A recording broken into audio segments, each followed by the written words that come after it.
ఏం చేస్తావు? సో అదే నేను చెప్పడానికి కాల్ చేశాను.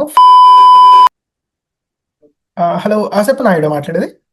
యా, హాయ్ నాయుడు, నా పేరు అమర్. ఎస్ నాయుడు, ఇన్స్టాగ్రామ్లో ఒక ఫామ్ ఫిల్ చేసావు, గుర్తుందా? లైక్ డీటెయిల్స్ ప్రొవైడ్ చేసావు, ఆన్లైన్ బిజినెస్ ఇంట్రెస్ట్ ఉంది అని. అవును సార్, చెప్పండి ఎస్ నాయుడు, దాని పరంగా కాల్ చేశాను. ప్రజెంట్ ఒక 5 minutes కంఫర్టబుల్ నువ్వు?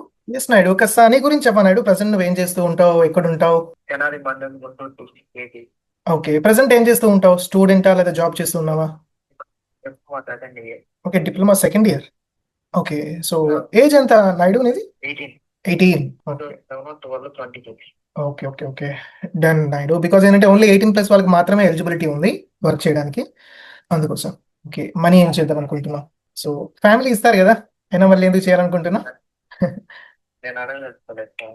ఓకే, అంటే నీ ఓన్గా మనీ ఏం చేద్దాం అనుకున్నావా? ఓకే, ఇంతవరకు అయితే ఎప్పుడు చేయలేదు. చేయలేదు. టన్ టన్ టన్ టన్. ఓకే ఓకే దన్ నాయుడు, అయితే నీకు అసలు నేను డీటెయిల్స్ నీకు ప్రొవైడ్ చేస్తాను. అసలు ఏంటి ఇక్కడ వర్క్ ఏముంటుంది, కాస్త ఐడియా ఇస్తాను నీకు. ఓకేనా? ఆన్లైన్ సార్, లేకపోతే ఎట్లా? యా, మొత్తం ఆన్లైన్ ఉంటుంది. ఏం చేస్తావు? సో అదే నేను చెప్పడానికి కాల్ చేశాను. ఫస్ట్ ఏంటంటే నాయుడు, అయితే నీకు ఇంతవరకు నువ్వు ఎప్పుడు ఎక్స్పీరియన్స్ లేదు కాబట్టి నీకు ఆన్లైన్లో బిజినెస్ ఎలా చేయాలి అని. సో మొత్తం ఒక 5 నిమిషాలు కాల్లో చెప్పడం కొద్దిగా టఫ్ అది. Okay Naidu, nice to meet you. మళ్ళీ మాట్లాడదాం మనం, ఓకేనా? ఓకే నాయుడు.